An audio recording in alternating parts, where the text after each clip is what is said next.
What's good, folks? Your man J Ross. We are back at it again with another dope episode of Weekly Views as usual. Before we get into this episode, if you are ever in the San Antonio area, make sure you stop at Ape Life Apparel, located in the Ingram Mall on the second floor. Make sure you get you some dope clothing. Tell them I sent you, but you ain't getting no discount. But now, today, this is a special episode because I've been wanting to talk about this album for a long time on the podcast.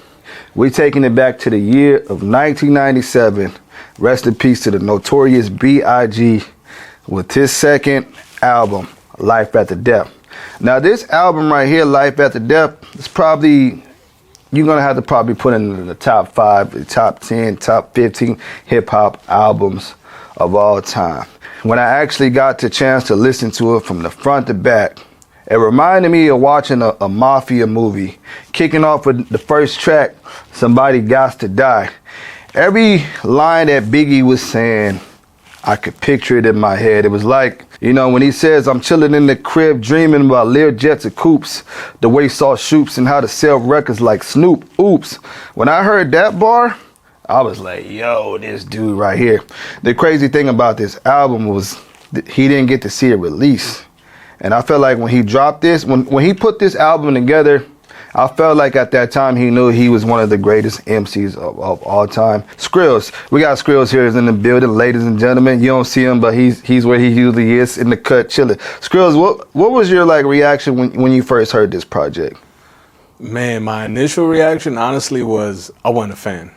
Okay. Out the gate, just because my introduction to the notorious B.I.G. was Ready to Die. I'm not saying his albums got progressively worse, but they didn't get as good as Ready to Die. So when this one came out and I gave it a run through, I wasn't a fan. It took me a few years before I kept it in rotation.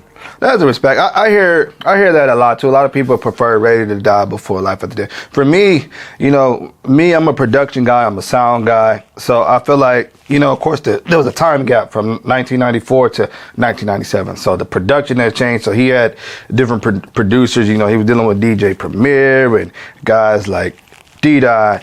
And I felt like this album was just banger. And shout out to Puff, because I know Puff had his hand in picking the sound. You got to remember, though, that Ready to Die, and the reason why I think it's better than all his work is because he literally had no other option outside of making it in rap. And Life After Death, ironically enough, how it's titled after Ready to Die, because if you've heard Ready to Die, he, you know, spoiler alert, but he kills himself at the end, essentially. And, well, theoretically, I should say. But regardless, he experienced 2 different lives. Before the fame and money, and then Life After Death was after. You can even tell he was bigger. Yeah. He even said it. He even said his last interview with Rap City. He basically talked about, he said Life After Death. He's like, this is the life after. Right. You know, he was like, you know, he can't talk about standing on the corner no more, you know. True. Ready to Die, like you said, that was his scapegoat. Right. With Life After Death, this was him going into the next level, the commercial phase. One of the tracks that I dislike on this album, and I hate to this day, I do not listen to it, I hate Hypnotized with a Passion. I just don't like it. Like, I felt like he didn't even want to make that song. I felt like that was kind of... No, that definitely had Puff. That felt like it was a Puff kind of, you know, that felt like it was a kind of Puff thing. So for me, I felt like that wasn't him. He was just trying, even More Money, More Problems. A lot of people don't know that was Mace's record.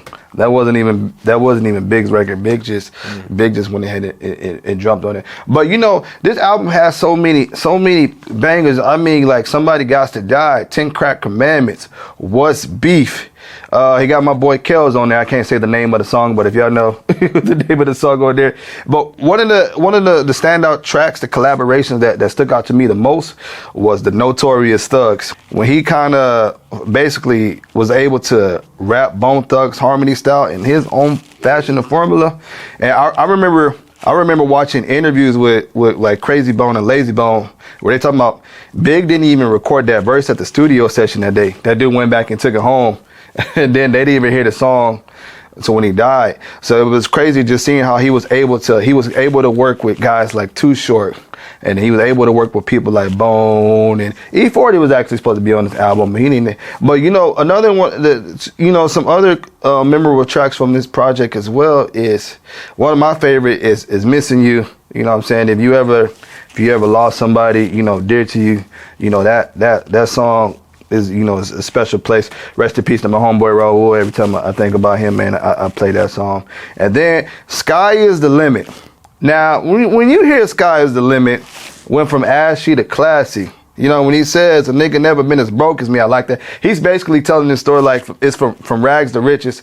And I wish Big was just around to see the effect that this album did, because I mean, he died.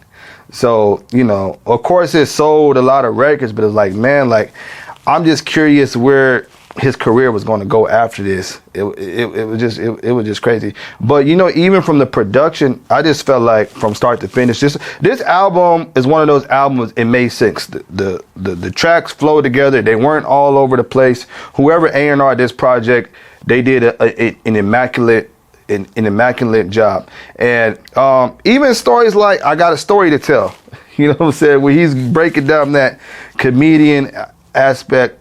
From a lot of people, they said Biggie was like, he liked to joke around and stuff, you know, he was a player, he liked to play and stuff like that. Now, so Skrillz, let me ask you, you have a favorite track on this album that you do? I know you're not a fan of it, but like if you do, like, that you can pick? Well, again, to be clear, like, I'm a fan of it now. Yeah. Sky's the Limit is probably my favorite joint on here, just because you're right, everything he's saying on there, I related to, like, at a very, very ground floor level. But I will say, though, that, like, the Life After Death was the more polished, single-centric album. Everything you named were all singles. Yep. Or could be singles, rather. Potentially. Ready to Die was, like, the grittiest. Like, there wasn't a lot of singles on there outside of Big Papa. And Warning and Juicy. That was it. But even then, those weren't stuff you could play on the radio. Yeah. But even now, you know what I mean? You can hear it on the radio, and every now and then they'll throw in a lot of the Life After Death singles as opposed to Ready to Die ones, you know what I mean? You know, it was crazy. I remember watching Notorious, and this is before, like, I heard the album as a kid in the 90s, but I wasn't able to digest the whole record in 97. But I remember my mom blasting More Money, More Problems, and I remember hearing Sky's the Limit. But I remember watching Notorious, and that was my first time hearing Biggie and Jay-Z collaborate together.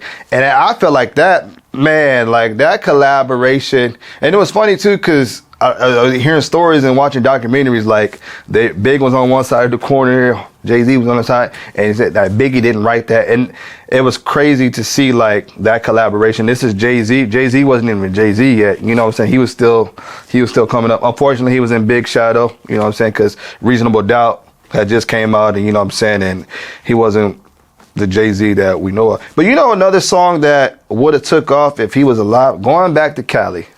Now I know a lot of people are gonna probably be in the comments like, oh well, he tried to bite California Love. But if you don't know, that is an LL Cool J song from one of his, I believe 1990, Going Back to Cali. But I like the way that Big was an East Coast dude, and the fact that he was able to just get on the West Coast beat and still be him. He didn't try to sound like Snoop. He didn't try to sound like Pac. He didn't try to sound like none of those dudes at the time. He was still, one of my favorite lines is the NOTORIOUS,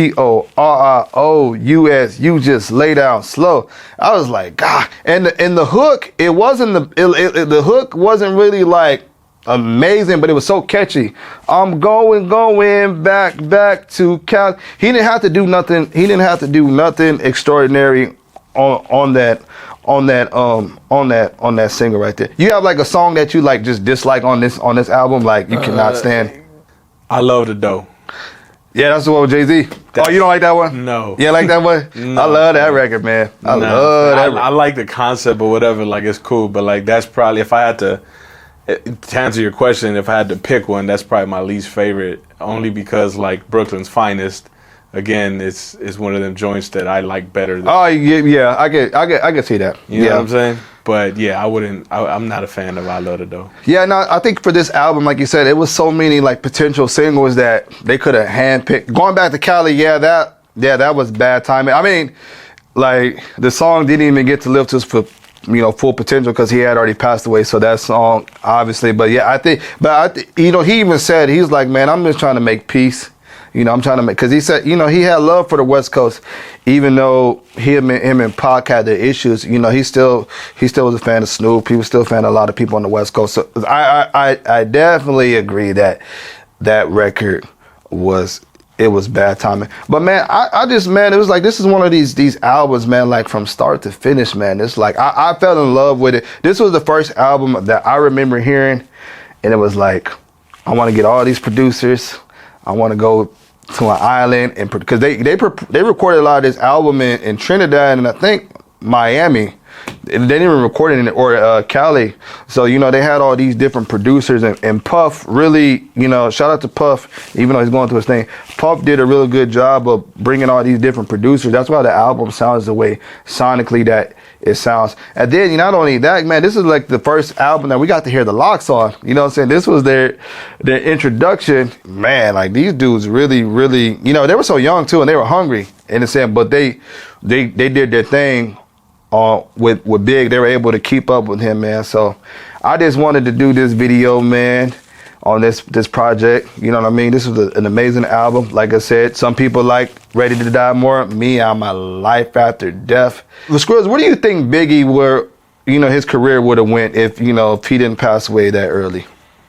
I mean, I hate answering that question just because it's like, it's a terrible loss, man. You think about it every time, and it's just like, what if? But personally, man, I think a lot of the artists that we love today wouldn't be who they are. Yeah. Jay-Z included, Hot Take, 50. I mean, really name them from the East Coast, because, I think Big's original plan, if I'm not mistaken, was to break away from Bad Boy.